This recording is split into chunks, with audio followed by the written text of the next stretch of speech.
Welcome to our time of review as we seek to solidify what we've read this past week, as we review some of the details in it, put it back into the story arc of the Bible. Well, it's a kind of a sigh of relief when we come to this part of Scripture because finally captivity is nearly over. So this week's reading begins with Daniel's prayer. And he prays this incredible prayer in Daniel chapter 9 that's really based on the blessings and cursings back in Deuteronomy chapter 28. And he acknowledges their sin, that they have departed from the living God. And you see him as a true intercessor because he uses the word continually throughout his prayer, we. And you see that during this period you have Cyrus he reigns and the Persians overthrow Babylon. And his first decree permits Israel to go back and rebuild their temple. You see God using even pagan government to accomplish his purposes, which is very encouraging. So this week's reading covers the first of the three waves of their return, the Jews' return to the land that God had promised Abraham. And it's interesting because this is the first time in their history they're actually called Jews.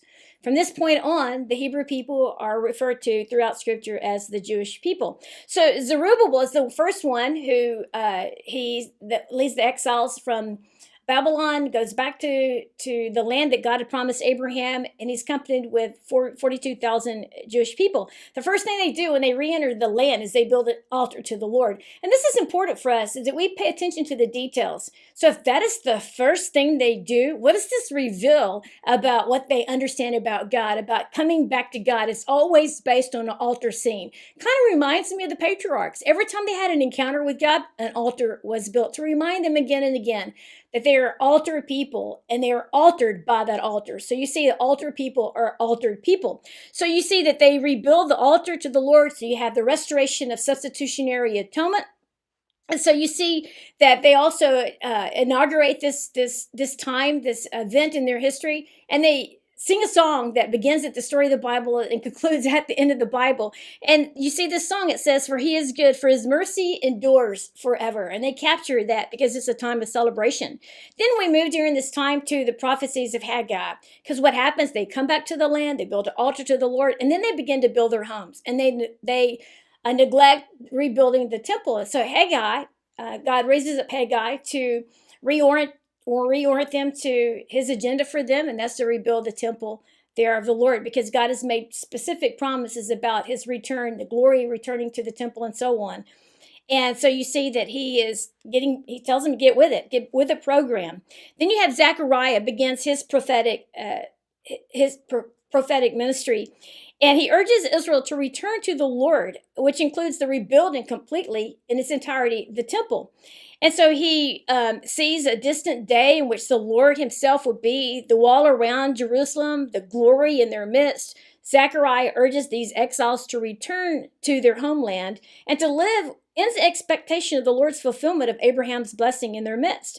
So it is in Zechariah who elaborates about this far distant temple that only the earthly temple can symbolize. And he makes this statement. He says, "Behold the man whose name is the branch. From his place he shall branch out, and he shall build the temple of the Lord. Yes, he shall build the temple of the Lord, and he shall sit and rule on his temple. For he shall be a priest on his throne, and the council of peace shall be between them both." And I love this about what he brings out, because it tells them that even though they're rebuilding their temple, there's something grander to come on the scene. That temple, that earthly temple, is merely symbolic of this temple where God's going to dwell in their midst, and where the branch is going to come forth. And it's interesting because when they build this temple, it's to be a visual reminder in their midst of the promises yet unfulfilled, the promises that are in the far distant future that will still happen. So God's given them a visual reminder in their midst as they return to the land, that God is not finished with them as a people.